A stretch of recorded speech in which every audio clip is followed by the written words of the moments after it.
Diputado presidente, tomaré 5 minutos como lo establece el artículo 104.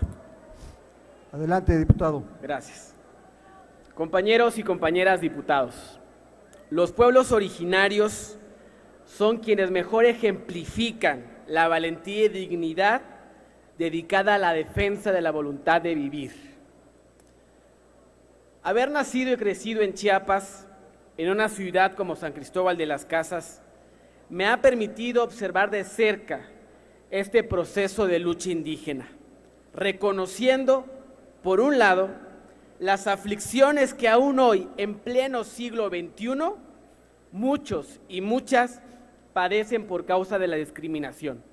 Sin embargo, también he sido testigo de su capacidad para sobreponerse a estas adversidades, del profundo amor que profesan a su lengua y su cultura, así como de la acérrima defensa que practican en favor de su territorio y sistemas normativos.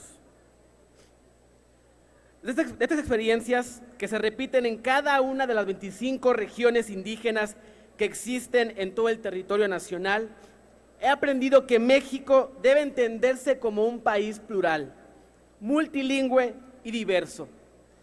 Por desgracia, hasta el día de hoy, la educación que se imparte en las escuelas públicas nos ha confinado a lo contrario, al excluir de los planes educativos de todos los niveles de enseñanza las lenguas indígenas y maternas.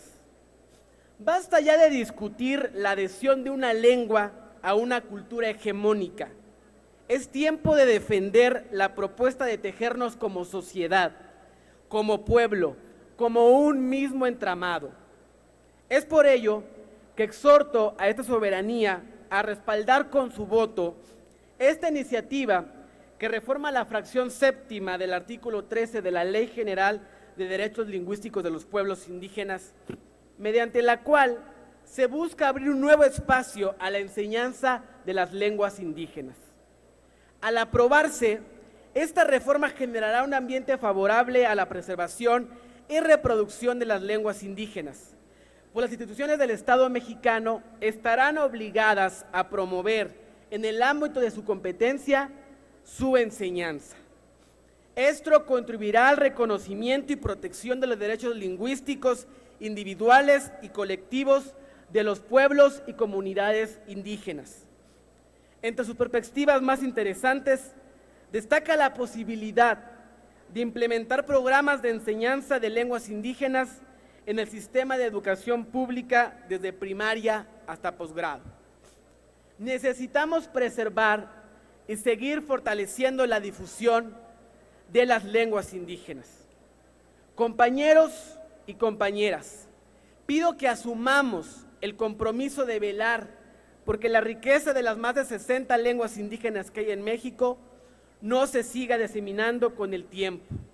Por el contrario, impulsemos que las lenguas indígenas se extiendan nuevamente por las montañas, por los valles y desiertos que les dieron vida desde hace más de 500 años.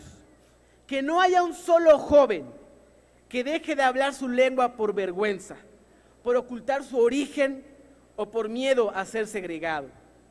Que las lenguas extranjeras sigan siendo claves para participar en el concierto mundial, pero que las lenguas indígenas sirvan para ayudarnos a entender nuestra propia identidad como mexicanos y mexicanas. Que su enseñanza tiene lazos fuertes con las generaciones venideras, lazos que bordan un tejido social en donde no quepa la discriminación, la marginación ni la exclusión. Necesitamos ir más allá de un discurso plagado de buenas intenciones para comenzar a dotar de verdaderas garantías a los más de 16 millones de indígenas que habitan en México.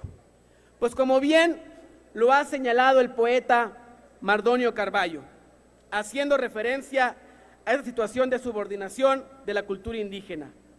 Les gustan nuestros huipiles, les gustan nuestras artesanías, pero no les gusta que tengamos los mismos derechos. Seguiremos empujando para que las lenguas indígenas vuelvan a ser la raíz que sostiene a este pueblo y que ella florezca un país multicultural, pero que dialoga, que se escucha y se construye día a día. Que las lenguas indígenas sean el hilo con el que se teje la diversidad en unión de este país. Por nuestra parte, seguiremos pugnando porque las lenguas reciban la importancia que merecen, que éstas dejen de ser tratadas como simple folclore para ser reconocidas como componente indispensable de nuestra historia y nuestra cultura. Las lenguas indígenas están vivas, se mueven a todo lo largo de la geografía nacional, adaptándose a circunstancias del presente.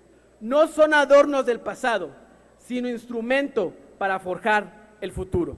Es cuanto, señor presidente. Gracias, diputado Rafael Santiago.